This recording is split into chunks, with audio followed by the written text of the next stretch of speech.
Hi friends, బయట వర్షం పడుతున్నా లేదా రోజంతా అలసిపోయి ఇంటికి వచ్చిన వేడి వేడి అన్నంలో కమ్మటి రసం కలుపుకొని తింటే వచ్చే తృప్తే వేరు కదా. రసం ఎవరికి వారు వాళ్ళ పద్ధతిలో చేస్తారు, కానీ నేను చేసే రసం ఒకసారి చేసి చూడండి, మీకు ఎలా వచ్చిందో చెప్పండి. మరి ఆలస్యం చేయకుండా ఈ కమ్మని టమోటా రసాన్ని ఎలా చేయాలో చూసేద్దామా.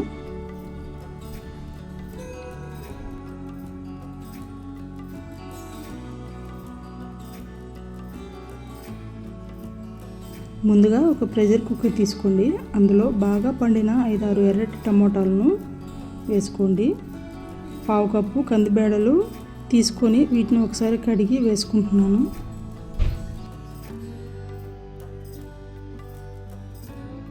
అలాగే నిమ్మకాయ సైజ్ అంతా చింతపండును కూడా వేసుకోవాలి. ఒక పావు చెంచా పసుపును కూడా వేసుకోవాలి.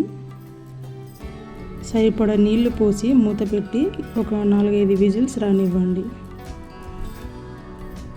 ఇప్పుడు రసానికి అసలైన రుచినిచ్చే మసాలా కోసం ఒక మిక్సీ జార్లో 1 టీ స్పూన్ మిరియాలు, 1 టీ స్పూన్ జీలకర్ర, 2 ఎండుమిరపకాయలు, అలాగే 4-5 వెల్లుల్లి రెబ్బలు వేసి కచ్చాపచ్చాగా గ్రైండ్ చేసుకోవాలి. ఇలా కచ్చాపచ్చాగా గ్రైండ్ చేసి పక్కన పెట్టుకుందాం. చూశారు కదా, పప్పు టమాటో ఇలా మెత్తగా ఉడికించుకోవాలి. ఇప్పుడు వీటిని పప్పు గుత్తితో లేదా గరిటెతో మెత్తగా మ్యాష్ చేసుకోవాలి. టమాటో చింతపండు పులుపు పప్పులోకి బాగా పట్టి రసానికి మంచి టేస్ట్ ఇస్తుంది. ఇలా మెత్తగా మ్యాష్ చేసుకోవాలి. ఇప్పుడు ఇందులోనే 1 టేబుల్ స్పూన్ కల్లుప్పు వేసుకుంటున్నాను. ఇందులో సరిపడా నీళ్లు వేసి రసం పలచగా అయ్యేలా కలుపుకొని పక్కన పెట్టుకుందాం.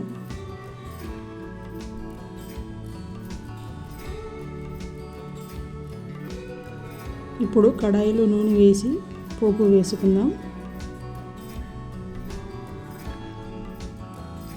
నూనె కాగాక ఇందులోనే 4-5 వెల్లుల్లి రెబ్బలు వేసుకోవాలి.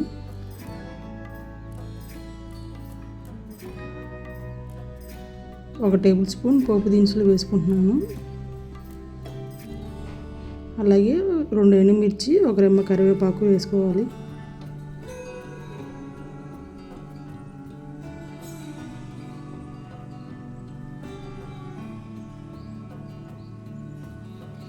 ఇందులోనే మనం గ్రైండ్ చేసి పెట్టుకున్న మసాలా పేస్ట్ని వేసుకోవాలి. మసాలా పేస్ట్ వేసాక దీన్ని కొంచెం బాగా వేయించుకోవాలి. ఇందులోనే 1/2 teaspoon red chilli powder వేసుకుంటున్నాను. ఇది ఆప్షనల్ మాత్రమేనండి, మీకు కావాలనుకుంటే వేసుకోవచ్చు, లేదంటే వదిలేయండి.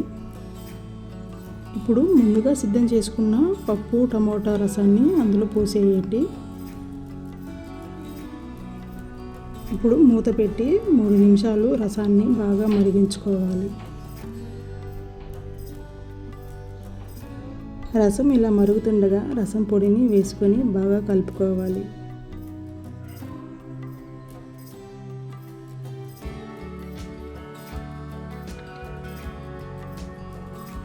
చివరగా స్టవ్ ఆపేసి కొద్దిగా కొత్తిమీరను చల్లుకుందాం.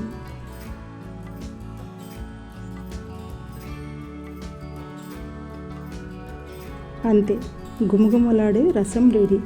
వేడి వేడి అన్నంలో నెయ్యి వేసుకొని ఈ రసంతో తింటే ఆ రుచే వేరు. మీరు కూడా ఒకసారి ట్రై చేసి చూడండి. అలాగే ఈ వీడియో మీకు నచ్చితే లైక్ చేయండి, మీ ఫ్రెండ్స్కి షేర్ చేయండి. అలాగే మరిన్ని హెల్తీ రెసిపీస్ కోసం మన ఛానల్ని సబ్స్క్రైబ్ చేసుకోవడం మర్చిపోకండి. Thank you for watching.